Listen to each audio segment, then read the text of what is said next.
밖에서 본 한국 코너입니다. 국제문제평론가 인문결연구소의 임상훈 소장 어서 오십시오. 네, 안녕하십니까. 오늘은 어떤 뉴스 정리해 볼까요? 영국의 유력 시사 주간지죠. 이코노미스트지가 2013년 이후에 이게 매년 말 되면은 그 올해의 국가 이걸 선정을 합니다. 예. 매년 내부 개혁과 혁신으로 세계적인 모범이 될 만한 그런 국가들을 선정을 하는 건데 올해는 프랑스가 선정이 됐거든요. 프랑스. 네. 근데 이 마지막까지 프랑스하고 경합한 나라가 한국이었습니다. 예. 결국 이코노미스트가 선정한 올해의 국가 2위 자리에 한국이 올랐다 이렇게 말할 수 있는 건데 선정 기준이 어떻게 돼요? 일단 이 언론이 판단하는 그 불량 국가는 제외를 하고요. 예. 뭐 예를 들어서 우리 타임지라든가 기타 여러 언론들이 세계에 영향력 있는 백인 선정할 때 나쁜 방향이든 좋은 방향이든 그 세계에 영향력 가지고 있는 인물들 선정하지 않습니까? 그렇죠. 그러다 보면 김정은도 들어가고 들어가는데 근데 이번에 그 이코노미스트지가 올해의 국가를 선정할 때는 이런 나쁜 영향력은 제외를 하고요. 예. 그래서 실제 이번에도 아예 그 북한을 명시를 했습니다. 미안하지만 북한은 빼겠다. 우선 심사 대상에서부터 뺀다. 네. 예.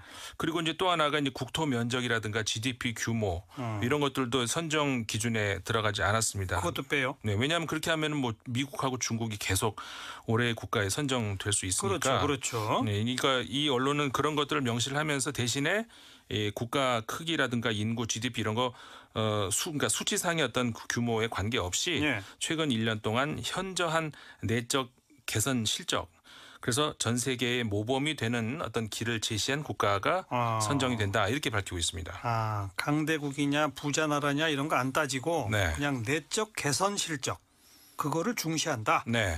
우리 한국이 2등 했다는 건 어떤 점이 플러스 요인이었을까요?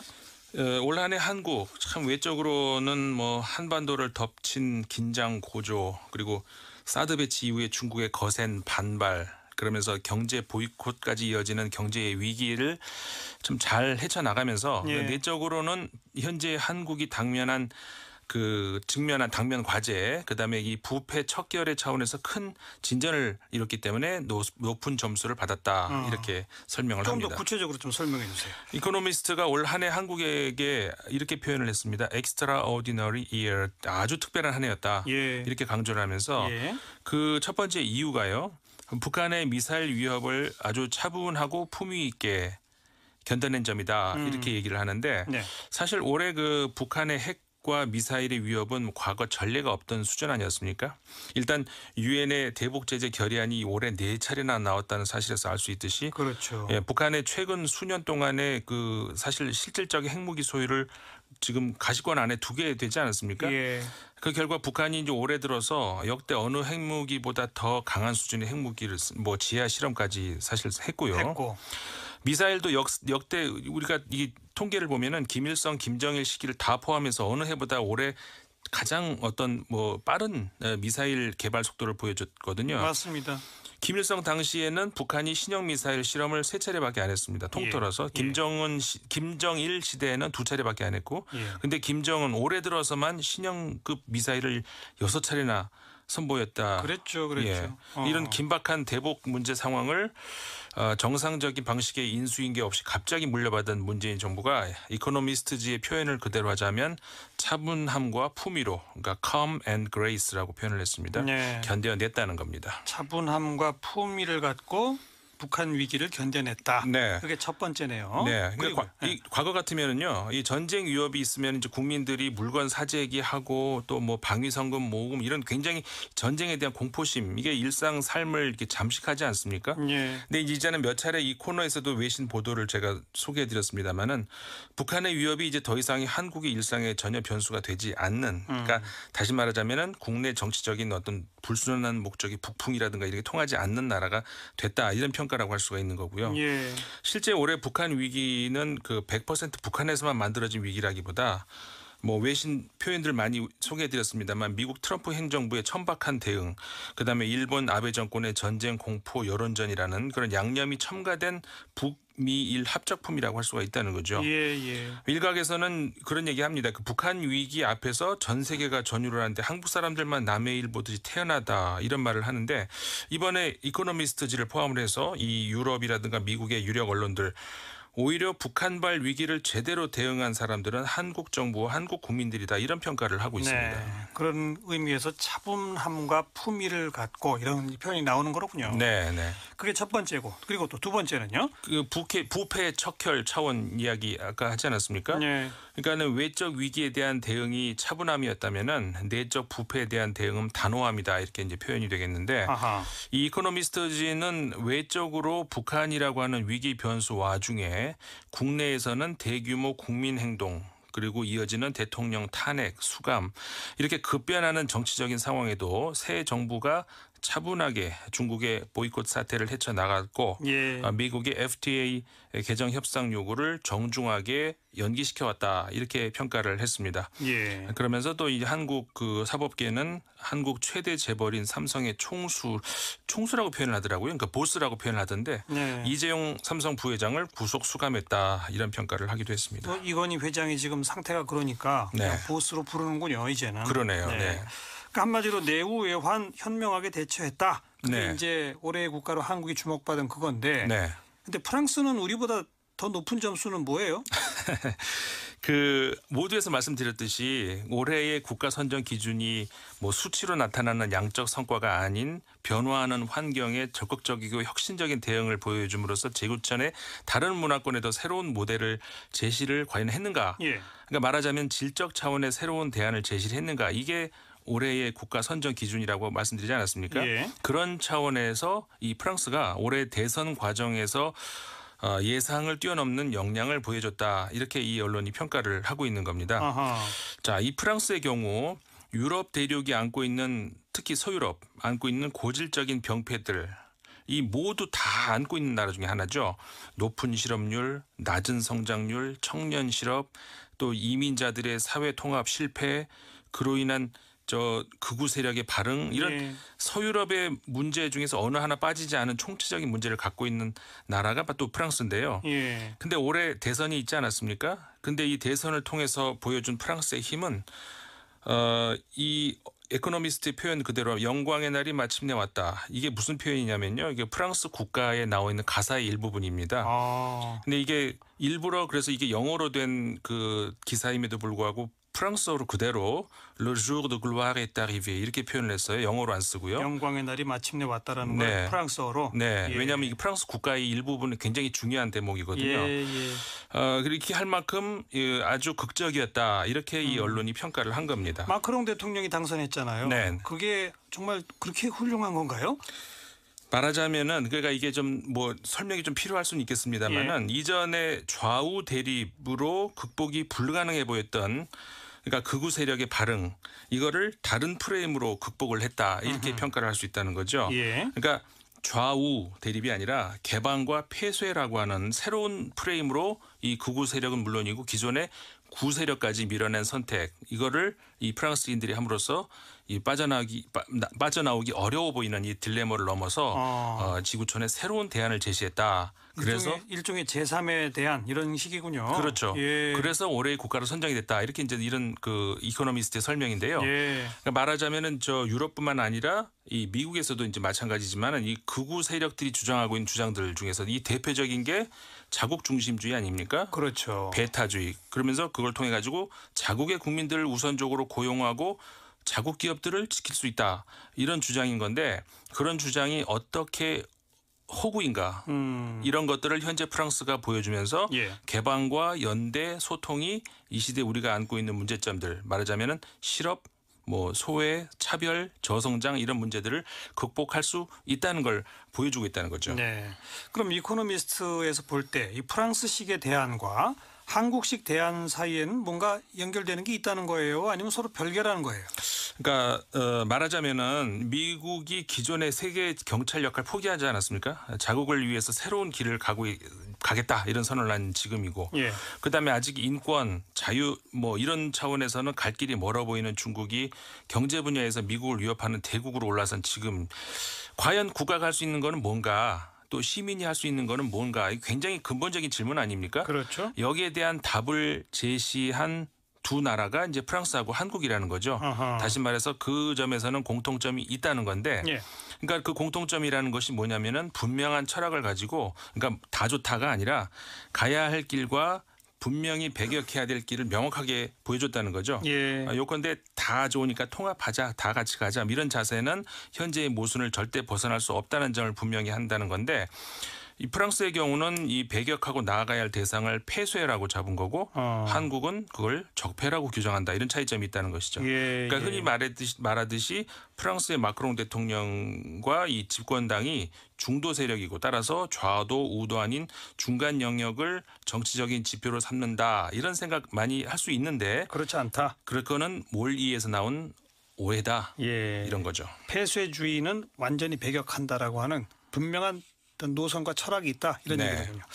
알겠습니다. 어쨌든 뭐 올해의 국가 2등 우리 스스로 좀 기뻐해야 할 그런 일인 것 같고요. 네네. 또 올 한 해를 정리할 수 있는 다른 보도 내용들이 있으면 좀 정리해 주시죠. 간단하게 몇 개 정리해드리겠습니다. 그 미국의 쿼츠라고 하는 그 인터넷 매체인데요. 예. 여기서 이제 한국을 달군 영어로는 밈이라고 하는 이제 우리 짤 이렇게 좀 말을 할 수 있는데 예. 짧게 이렇게 인터넷에 돌아다니는 그런 거 아니겠습니까? 예. 이제 그거 이거를 이제 보도한 게 있었습니다. 예. 몇 가지가 있는데 예.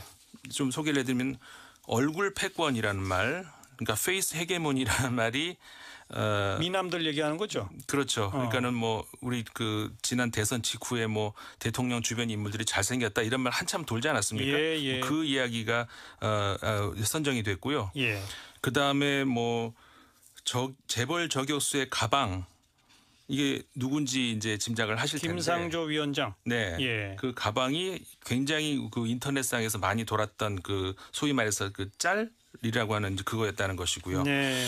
그 다음에 아마 많이 기억하실 겁니다. BBC 데드라고. BBC 데드? 예. 그러니까 이게 뭐냐면은 그 부산대학교의 로버트 켈리 교수 있지 않습니까? 인터뷰할 때 그 깐난아기 아장아장 그 들어온 거. 네네. 예. 생방송 인터뷰 중에 아이가 들어와서 식은땀을 흘렸던 그 켈리 교수가 앞으로 다시는 인터뷰를 못할 것이라고 생각을 했다고 하지 않습니까? 근데 오히려 더 유명해진 예. 그거를 이제 BBC 데드다 이렇게 선정이 됐고요. 예. 그다음에 이것도 많이 이제 당연히 기억하실 겁니다. 소위 노룩 패스다. 노룩 패스. 예. 김무성 의원 얘기죠. 예. 공항에서 이렇게 보지 않고 이렇게 가방을 밀면서 보좌관인지 하여간 다른 분이 이렇게 가지고 갔던 그것이 또 한참 우리 저 인터넷에서 많이 돌았던 장면이었었죠. 예. 이런 것들이 올 한 해 한국의 인터넷을 달궜던 그런 그 짧은 영상들이었다 이런 평가가 있습니다. 예. 미국의 쿼츠. 네. 예. 인터넷에서 이제 인터넷 언론입니다. 예. 그리고 또 뭐가 있어요? 지금 얼굴 패권, 네. 재벌 저격수의 가방, BBC 데드, 노룩 패스 네 개만 소개하셨는데 또 뭐가 있습니까? 또 다른 게 있는데 이거는 이제 내 손에 장을 지지겠다. 그건 뭐죠? 누가 그랬죠? 그 과거에 그 새누리당 시절에 그 이정현 의원이 부당한 영향력을 행사하지 않았느냐라고 하는 의혹에 대해서 예. 그렇게 표현을 했었죠. 강한 부정을 한 거였는데 많이 보신 분들이 있을 겁니다. 그때 뭐 실제 탄핵이 된다면 내 손에 장 지지겠다 했던 거. 예. 그 이후에 실제로 이렇게 인터넷에서 아주 뭐 패러디하는 그런 재미있는 장면들이 이렇게 많이 돌았거든요. 예. 그러면서 이제 이 표현이 또 새로 한국에서 이번 2017년을 인터넷을 달궜던 짤방이다 이렇게 이제 소개가 된 거고요. 예. 그다음에 평창 올림픽 벤치 코트. 롱코트. 네. 예. 이게 또 저는 개인적으로 잘 못 봤습니다만은 굉장히 유행을 아마 불러일으킨 모양이죠. 한정판 판매 사느라고 뭐 새벽부터 줄 서고 그러셨잖아요. 네. 예. 뭐 굉장히 귀한 것 같은데 좀 구경을 못 해봐서 안타깝습니다. 뭐 이런 것들이 그 2017년 우리 한 해에 한국의 인터넷을 달궜던 어떤 그 뭐 영상들이었다. 이런 것이 미국의 쿼츠에서 보도했던 그런 내용입니다. 네. 근데 이런 것들 보면은 국민들이 그 엘리트층과 부패에 질렸음을 잘 보여주는 것이다. 이렇게 이 퀄스가 평가를 하기도 했습니다. 네. 로룩 패스, 내 손에 장지진다 이런 게 그 주요하게 꼽힌 걸로 봐서 네. 부패에 대한 뭐 이런 것, 그 혐오 이런 걸 이제 상징하고 있다 이런 말이라고. 네, 네, 그렇습니다. 홍준표는 이런 사고방식이니까 이 사람 스스로가 지금 어떤 확장성도 없이 내부적으로 그런 얘기가 나오고 있잖아요. 여자 홍준표에 휘둘린 제1야당. 그래서 그 유해애 씨가 라이언 인형 들고 들어가던 그 시점부터 지금 최고위원회를 안 열고 있어요. 무서워서. 그게 더 웃긴 것 같아요. 오늘 윤리위 열리지 않나요? 네, 26일 날. 오늘입니다. 네. 예. 자유한국당 윤리위원회가 당협위원장 탈락 이후 과도한 발언 등으로 구설에 오른 류여해 최고위원을 제명하기로 했습니다. 이제 유해애가 간접적으로 막말 배틀하고 있잖아요, 지금. 네. 오늘 한 말은 유해애는 엄마 내버리고 첩들인 아버지 큰딸로서 막아야 된다. 이렇게 이야기하고 있어요. 그게 막 에스컬레이터가 되고 있어가지고요. 근데 홍준표 대표는 제가 그런 얘기 해드렸던가요? 노무현 대통령님 그 임기 말에 처음으로 방송위원회 부위원장이었던 저를 부르셨어요. 안 부르시다가. 부르셔서 엄청 혼내셨어요. 혼낸 이유는 최 부위원장이 방송에 관해서 나에 관해서 방송이 조금이라도 배려하는 보도를 내보내도록 노력한 적이 있냐 이거였어요. 너무 심했죠. 그때 방송이. 저도 지금 생각하면 정말 너무 심해서 그 심한 걸 시정하지 못한 건 잘못한 일이다 이런 생각이 들거든요. 근데 그때 무슨 얘기를 했냐면 돌이켜보면 집권 전부터 보수 언론과의 싸움, 전쟁을 하면서 대통령이 됐는데 보수 언론의 감시가 너무 심하고 흔들기가 심해서 큰 사고를 안 치게 됐다 결과적으로. 그런 말을 하신 적이 있어요. 저에게. 참 역설적으로 그런 말이죠. 그런데 홍준표 대표나 안철수 대표처럼 언론이 너무 우호적인 분들은요. 이게 끝이 어떻게 될지 몰라요. 지금 만약에 입장 바꿔서 우리 쪽에 뭐 추미애 대표가 이런 뭐 주모가 어떻고 뭐 사이코패스가 어떻고 이 말 했으면 언론이 어쨌겠어요. 저는 만약에 추미애 대표가 뭐 누구 보고 사이코패스 같다든지 사이코패스라는 단어를 쓰는 순간 그거 갖고 언론이 2주 이상 물어뜯지 않겠습니까? 그렇죠. 예. 그런데 홍준표는 정말 저는 주막집 주모의 푸념, 사이코패스의 발언, 막 이런 얘기를 마구 해도 언론이 그냥 비판을 안 해요. 그러니까 이제 앞으로 이 말의 성찬이 어디까지 갈지 몰라요. 막말의 성찬이. 홍준표 대표의 휘두르는 칼날에 맞아 제가 오늘 죽을 수 있기 때문에 이렇게 기자회견을 요청드렸습니다. 홍 대표를 따라하다 보니 너무나 망가진 모습으로 제가 살았던 것 같습니다. 홍 대표는 더 이상 존재하지 않는 친박 청산을 내세우면서 뒤로는 홍 대표의 사당화를 적극 추진해 왔습니다. 부대변인 임명 때부터 시작해서 현재의 당 대부분의 주요 당직들은 모두 친홍 인사로 가득 채워져 왔습니다. 지역 당협에서 당원들이 해당 위원장의 자격을 문제 삼고 있지만 홍 대표에게 줄을 선 당협위원장, 제대로 지역 관리를 하지 않았지만 홍 대표의 약점을 알고 있는 당협위원장 등은 살아남았고 물론 이에 대한 녹취도 가지고 있습니다. 당의 공천관리위원회가 아직 출범하지도 않았는데 지망생들이 홍 대표의 비선실세인 김 원장에게 줄을 대려고 애쓰는 모습은 마치 청산되어야 할 적폐의 그 모습 그 자체입니다. 저는 홍 대표가 당권 장악을 위해 고난을 함께한 동지를 버리고 배신자들과 악마의 거래를 한 것이라고 선언합니다. 자유한국당 내에 역학구도도 있는데 절대적인 다수였다고 하는 친박의 몰락 자체가 박근혜로부터 시작했지만 최경환은 지금 구속 직전의 상태이고 최근에 보니까 서청원 의원도 뭐 어마어마하시더만요. 보도 나온 거 보니까 50억 정도는 뭐 가볍게 드시는 것 같은 그런 느낌. 그건 녹취록도 있죠. 예. 그런 정도라 보니까 사실 이제 세력 대 세력으로 봐야 되는데 김무성마저도 홍준표 눈치를 봐야 되는 복당파 뭐 등등으로 따지다 보니 견제할 대상이 없어요. 네. 지금 홍준표를 견제하는 건 유해뿐이에요. 그런데 홍준표 자체가 좀 약간 이가 약간 좀 쉬었다 가면서 홍준표 씨의 성향을 보면요, 약간 좀 루저에 가까워요. 예전에도 보면 추미애 대표가 팔짱만 껴도 얼굴 빨개지는 스타일이야. 유효해 같은 그 양심 품고 덤비는 사람을 못 당하는 것 같아요. 그랬으니까 페이스북으로나 정치를 하고 있는 거예요. 나 같으면 얼굴 대놓고 직접 이야기할 수 있을 것 같은데 그거 안 해요. 그래서 홍준표 자체가 지금 유해에 도망다니는 그런 느낌인데 얼마나 웃겨요, 공당이. 그렇죠. 최고위원회를 못 열고 있다는 거. 이러다가 이제 최고위원회를 장소를 바꿔서 열지 않을까요? 그러니까요. 유해 당차더만요. 홍문표 사무총장한테 하는 말. 내가 지금 당 서열 몇인지 아세요? 선출직의 어떤 위험? 네, 2위로 최고위원 2위로 당선됐어요. 당원 투표에 의해서. 감히 지명직 따위가 내 길을 막아? 근데 오늘 왜 그 한 전직 의원이 한 말이라면서 언론에 난 말 있잖아요. 오만과 독선의 홍 대표 앞에서 고양이 앞에 쥐처럼 납작 엎드려 있는 당을 보고 있자니 참으로 걱정. 이렇게 말한 의원이 있다는 거 아니에요? 네. 비겁하게 이름 안 밝히고. 이에 비하면 진짜 유효해. 왜 이렇게 재밌는지 몰라.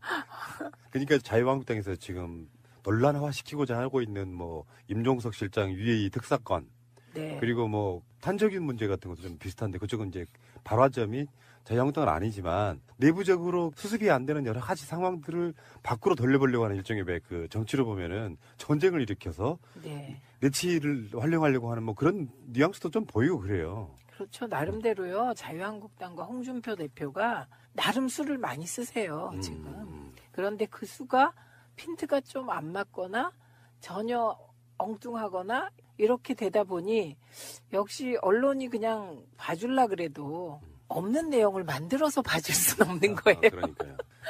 비판을 안 할 수는 있는데 없는 내용을 언론이 만들어서 뭔가를 막 제시할 수는 없는 거예요.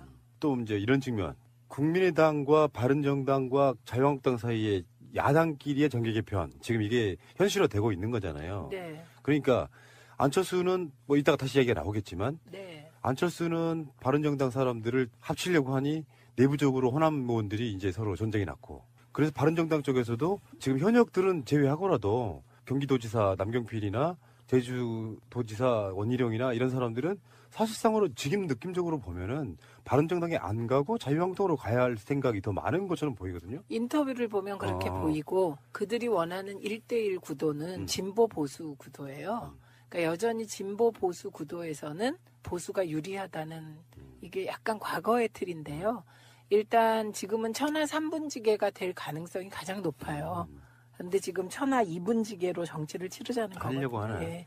지방선거를 그렇게 했으면 좋겠다는 바람을 계속 이제 내세우고 있죠. 근데 그건 어떻게 될지는 모르겠는데 안철수 대표의 경우는 지금 호남에서 지지율이 거의 안 나오고 홍준표 씨가 뭐 여러 가지로 이제 막말도 해가며 지금 사실은 제천에 가서도 막말한 거거든요.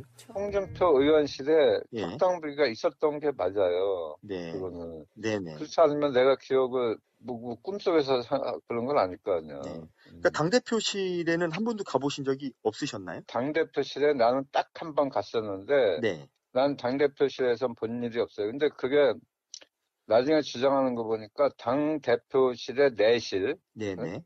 조그만 내실이 있대. 네네. 예? 거기에 걸려 있었다고 그러더라고요. 근데 난 네네. 거기는 가본 일이 없어요. 홍준표 1억 원의 진실을 밝힐 수 있는 중요한 증거 하나가 사라진 겁니다. 홍준표 자유한국당 대표가 대법원에서 무죄 확정 판결을 받았습니다. 그리고 결국 1심 유죄와 달리 2심 법원은 돈 전달자인 윤 씨의 주장을 믿을 수 없다며 홍준표 대표에게 무죄를 선고했고 대법원도 이를 받아들였습니다.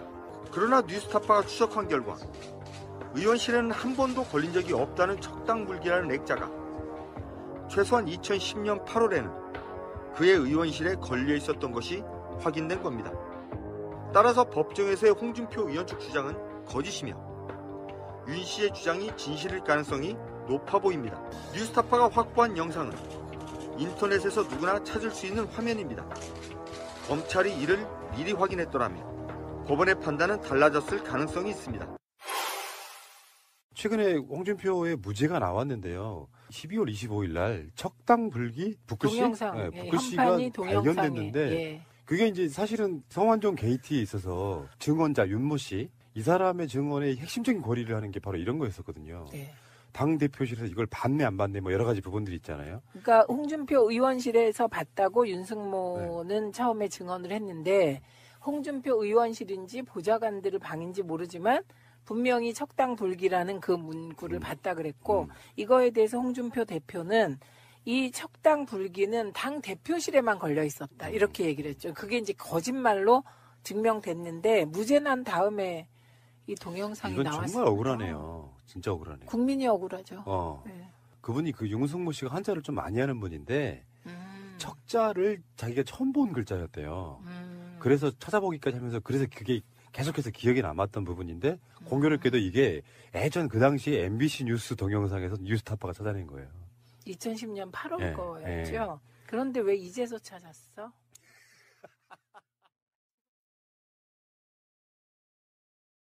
밖에서 본 한국 코너입니다. 국제문제평론가 인문결연구소의 임상훈 소장 어서 오십시오. 네, 안녕하십니까? 오늘은 어떤 뉴스 정리해 볼까요? 영국의 유력 시사 주간지죠. 이코노미스트지가 2013년 이후에 이게 매년 말 되면은 그 올해의 국가 이걸 선정을 합니다. 예.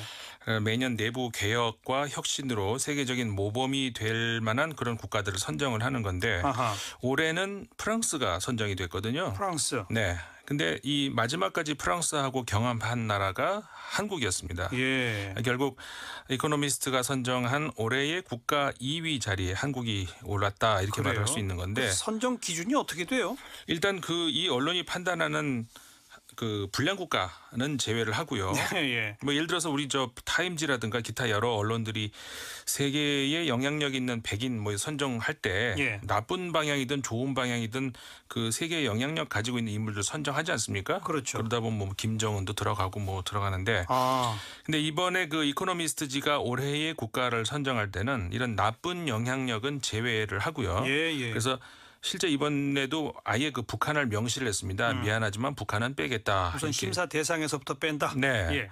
그리고 이제 또 하나가 이제 국토 면적이라든가 GDP 규모 이런 것들도 선정 기준에 들어가지 않았습니다. 그것도 빼요. 네. 왜냐하면 그렇게 하면은 뭐 미국하고 중국이 계속 올해의 국가에 선정될 수 있으니까. 그렇죠. 네. 그러니까 이 언론은 그런 것들을 명시를 하면서 대신에 국가 크기라든가 인구, GDP 이런 거 그러니까 수치상의 어떤 규모에 관계없이 최근 1년 동안 현저한 내적 개선 실적 그래서 전 세계의 모범이 되는 어떤 길을 제시한 국가가 선정이 된다 이렇게 밝히고 있습니다. 강대국이냐 부자 나라냐 이런 거 안 따지고 그냥 내적 개선 실적 그거를 중시한다. 네. 우리 한국이 2등 했다는 건 어떤 점이 플러스 요인이었을까요? 올 한해 한국 참 외적으로는 뭐 한반도를 덮친 긴장 고조 그리고 사드 배치 이후에 중국의 거센 반발 그러면서 경제 보이콧까지 이어지는 경제의 위기를 좀 잘 헤쳐나가면서 내적으로는 현재 한국이 직면한 당면 과제, 그다음에 이 부패 척결의 차원에서 큰 진전을 이뤘기 때문에 높은 점수를 받았다 이렇게 설명을 합니다. 좀 더 구체적으로 좀 설명해 주세요. 이코노미스트가 올 한해 한국에게 이렇게 표현을 했습니다. Extraordinary year, 아주 특별한 한 해였다. 이렇게 강조를 하면서 그 첫 번째 이유가요.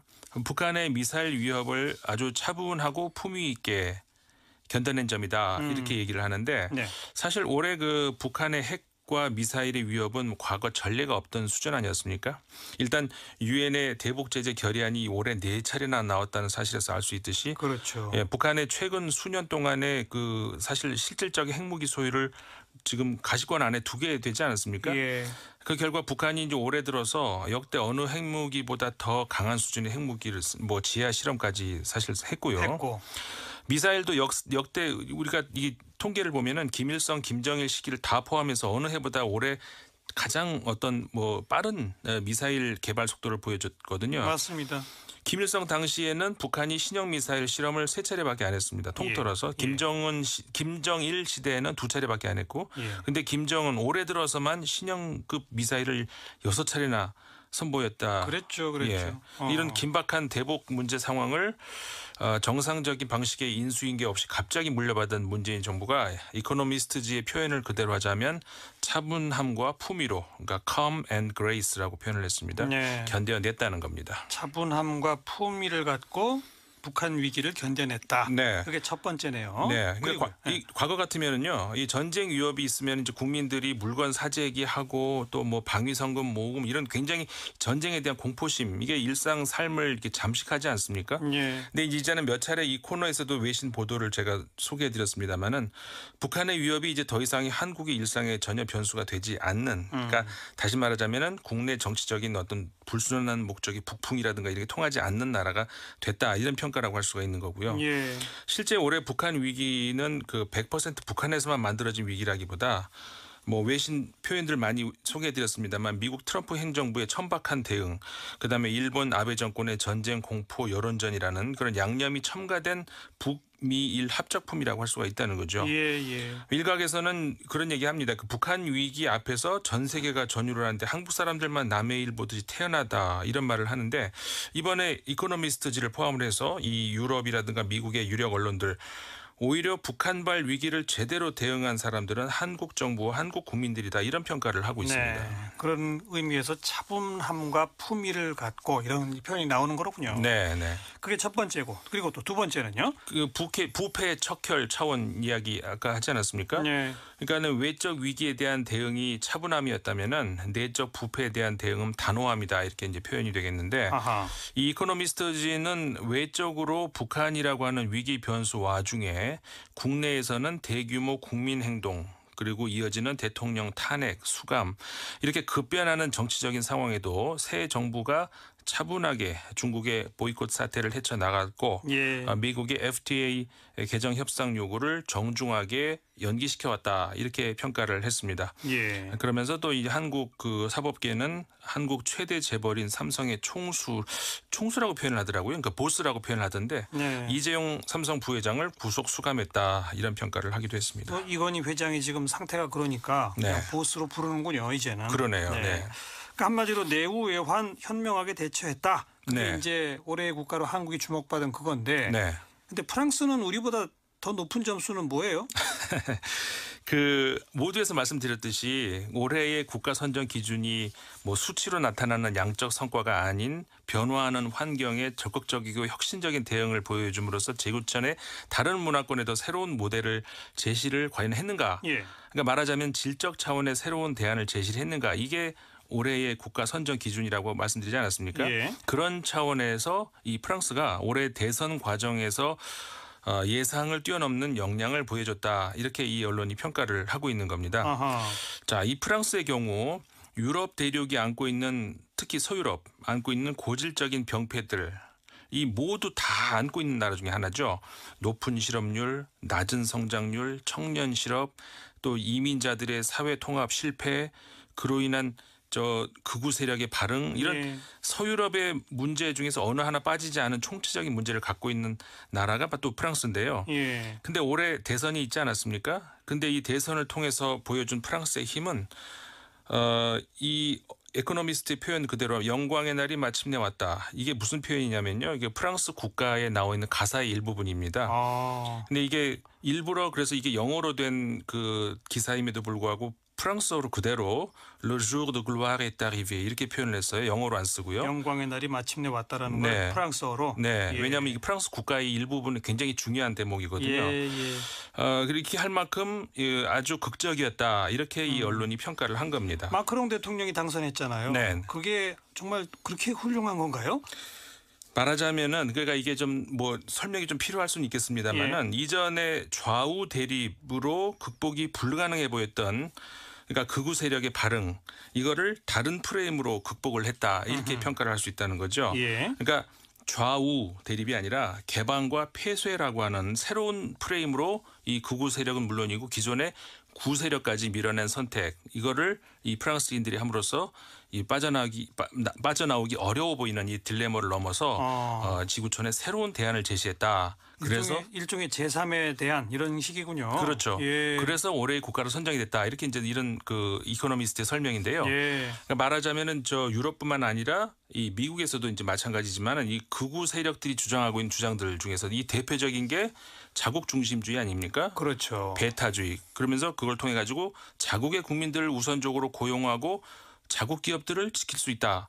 이런 주장인 건데 그런 주장이 어떻게 호구인가 이런 것들을 현재 프랑스가 보여주면서 예. 개방과 연대, 소통이 이 시대 우리가 안고 있는 문제점들 말하자면은 실업, 뭐 소외, 차별, 저성장 이런 문제들을 극복할 수 있다는 걸 보여주고 있다는 거죠. 네. 그럼 이코노미스트에서 볼 때 이 프랑스식의 대안과 한국식 대안 사이에는 뭔가 연결되는 게 있다는 거예요? 아니면 서로 별개라는 거예요? 그러니까 말하자면은 미국이 기존의 세계 경찰 역할 포기하지 않았습니까? 자국을 위해서 새로운 길을 가겠다 이런 선언을 한 지금이고, 예. 그다음에 아직 인권, 자유 뭐 이런 차원에서는 갈 길이 멀어 보이는 중국이 경제 분야에서 미국을 위협하는 대국으로 올라선 지금 과연 국가가 할 수 있는 거는 뭔가? 또 시민이 할 수 있는 거는 뭔가? 굉장히 근본적인 질문 아닙니까? 그렇죠. 여기에 대한 답을 제시한 두 나라가 이제 프랑스하고 한국이라는 거죠. 아하. 다시 말해서 그 점에서는 공통점이 있다는 건데, 예. 그러니까 그 공통점이라는 것이 뭐냐면은 분명한 철학을 가지고, 그러니까 다 좋다가 아니라 가야 할 길과 분명히 배격해야 될 길을 명확하게 보여줬다는 거죠. 예. 요건데 다 좋으니까 통합하자, 다 같이 가자 이런 자세는 현재의 모순을 절대 벗어날 수 없다는 점을 분명히 한다는 건데, 이 프랑스의 경우는 이 배격하고 나아가야 할 대상을 폐쇄라고 잡은 거고 한국은 그걸 적폐라고 규정한다 이런 차이점이 있다는 것이죠. 예, 그러니까 흔히 말하듯이 프랑스의 마크롱 대통령과 이 집권당이 중도 세력이고 따라서 좌도 우도 아닌 중간 영역을 정치적인 지표로 삼는다 이런 생각 많이 할 수 있는데 그렇지 않다. 그거는 몰이에서 나온 오해다 예. 이런 거죠. 폐쇄주의는 완전히 배격한다라고 하는 분명한 어떤 노선과 철학이 있다 이런 네. 얘기군요. 알겠습니다. 어쨌든 뭐 올해의 국가 2등 우리 스스로 좀 기뻐해야 할 그런 일인 것 같고요. 네네. 또 올 한 해를 정리할 수 있는 다른 보도 내용들이 있으면 좀 정리해 주시죠. 간단하게 몇 개 정리해드리겠습니다. 그 미국의 쿼츠라고 하는 그 인터넷 매체인데요. 예. 여기서 이제 한국을 달군 영어로는 밈이라고 하는 이제 우리 짤 이렇게 좀 말을 할 수 있는데 예. 짧게 이렇게 인터넷에 돌아다니는 그런 거 아니겠습니까? 예. 이제 이거를 이제 보도한 게 있었습니다. 예. 이제 몇 가지가 있는데 예. 좀 소개를 해드리면 얼굴 패권이라는 말, 그러니까 페이스 헤게몬이라는 말이 미남들 얘기하는 거죠. 그렇죠. 그러니까는 뭐 우리 그 지난 대선 직후에 뭐 대통령 주변